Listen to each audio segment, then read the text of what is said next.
Right about now, getting back into Financial Tuesday with Washek and Wati from Centonomy, as we were talking about the course and how long it takes. And now, first of all, if I want to register, and a lot of people are talking about it, they're very excited about it. If I want to register, how do I do that? Just get in touch with us. The details are on our website, which is www.centonomy.com, or call us on 0700 036433. But registration, it's simple. You just tell us which class you want to come for. We have options of 4 classes this time. We start in February 5th, so people can come for a Tuesday evening class, Wednesday evening class, Thursday evening class, or Saturday morning. So it's completely flexible. So if something even happens with your timetable, you can always make up for it in another class. So we offer that flexibility. So just get in touch with us and we'll take you through paying registration fee of 1,000 shillings. And the balance, the course fee is actually 24,000 shillings, which can be paid in 3 monthly installments. Thank you very much. Yes. 3 easy monthly installments. So it's really just getting in touch with us and booking your space and telling us which class you want to attend. All right. Yeah. Apart from managing your debt and of course putting down a budget, what other issues will you tackle in coming out of the program I will be equipped with? Yeah, so as I said, we cover everything. It's 10 different subjects. So we've talked about, first we get you to understand where you are, your budget, how you're spending. We get you to do an actual exercise where you track your expenditure every day. I think I talked about this a week ago. Next we cover, this is one of the most important topics and what people don't realize. It's something called time value of money. So it makes you understand, for example, the school you want your child to go to today, the college you want your child to go to today costs 500,000 shillings, but they're going in 10 years. Many people make the mistake of planning with 500,000 shillings. So I'm saving up 500,000 shillings for college. There's this animal we live with called inflation. So every year that school, the cost is going to go up. So you cannot plan with 500,000 shillings. You've got to plan with what it will cost when you want your child to go to school. So it could cost 1.5 million shillings then. Same thing, we apply this in retirement planning. Your lifestyle as you know it today may cost 100,000 shillings. In 10 years, it will not cost 100,000 shillings, it will cost 400,000 shillings.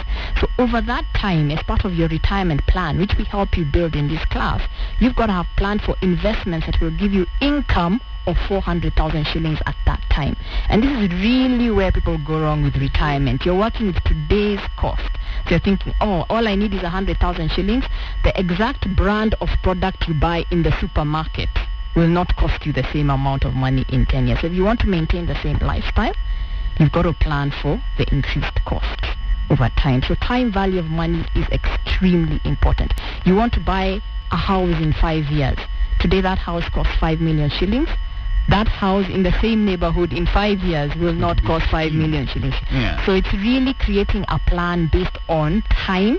When will it cost at the time you want to make these purchases, or you want your child to go to school, or you want to retire? What will it cost? And then over that time you're planning with that in mind. So understanding that the value of 1 million shillings today is not going to be 1 million shillings in 10 years. 1 million shillings could be very well what you go to the supermarket to shop with. It is true. It is in Zimbabwe at the moment. True, yeah. It's what it is. So. It is true. Even all things being equal, just inflation, even at 7%, you will have to work with the future cost in mind. So that class is very important because it's the basis of creating a financial plan that works. So a lot of people blame policies, they blame the insurance company, or the education policy didn't work. It's not that it didn't work, you just didn't plan with the future in mind. You planned with, it costs 500,000 shillings. So that's a very essential part of understanding the principles of money. And in the same way, we teach you compound returns. If you invest 100,000 shillings today, what will it be in 10 years? If you keep investing 10,000 shillings every month, what will it be in 10 years? And the cumulative effect, because you're investing not just the 10,000, but the returns or interest the 10,000 is making. The cumulative effect of investing consistently, we show you the power of that, and that's what's called the power of compound interest. Let me just take you back in the beginning now. I'm starting out with my budget. I have X amount of money in one account. How many other sub-accounts do I need to kickstart this particular project? Well, it really, in class what we do is, it depends on what it is you're trying to to achieve. What do you want to do with these sub-accounts? Are you saving for school? Are you saving for retirement? Yeah. But what we teach in the savings and investment section particularly is for some, there will be savings that will need to be kept safe. You need to pay school fees next year. That's not money you're going to play around with. Yes. But you need to retire in 10 years. As I've said, for your money to be able to give you the income you need in 10 years, it needs to first grow.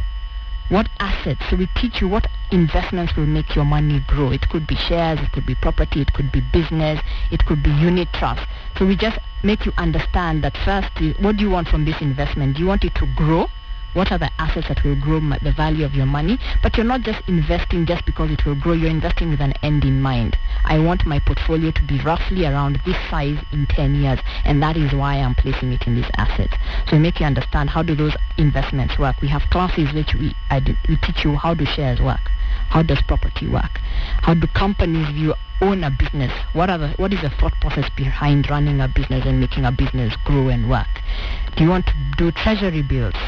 Government securities, how do they actually work? A lot of people are putting money in savings accounts earning 3% when they should actually be using a treasury bill and earn 9%, 8%.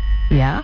How do bonds work? So all these things that people have found so complicated, we break it down and make it very, very, very simple for you. And alternatives to savings accounts is quite important. Can I just pipe in and just say that for me, that was the real value of these classes, because you might be sitting there thinking, well, hey, look, I'm not badly off in my finances. I know exactly where I am. I know exactly what my plan is. Two things. One, that time value of money class, and there is no beating about this one, like CJ Miller says. It can be a painful experience. There will be lots of tables and graphs and things, but at least they were broken down for non-arithmetic people like me, number one. Two, was understanding about different investments that are not sort of the popular ones and the ones that one hears about. It's not just the property or that in fact, we could buy tranches of bonds, for example, of government bonds and things like those. Can we expect to see those, and are there new products in the market that you will be introducing in your class for people who would like to repeat a class, for example? Yes, the people who like to repeat a class will have a different section that covers some of those investments in greater detail. And as new things come up, we'll keep having seminars for the people who've run for the class. But this intake that I'm particularly targeting now is people who are new. So they're just people who are wondering, how do I start? How do I understand all this information? Like where you are, Renee, before you came for this class. How do I put all this information together? How do I know what alternatives to go? Why should I invest in a government bond and not shares? What is the rationale behind investing in a government bond? Yes, I opened the newspaper, but it's just jargon. You've seen in class, we show people how the bonds are advertised. You remember that class? Yes, I do, yeah. And most people think that you need to have 10 billion shillings to invest in a bond simply because of the way they're advertised. But when you break it down and tell them it's 50,000 shillings, you earn interest this way, this is what a bond means. They're like, oh, I can actually. And a lot of people, we've seen a lot of people now investing in bonds. And as new products come up, we continue putting this new information in the program as well. Yeah. Amazing. We'll come back in a short while and still try and tackle, or rather see, in terms of investment, what you can learn from the class and the direct sources of investment that you can put your money into.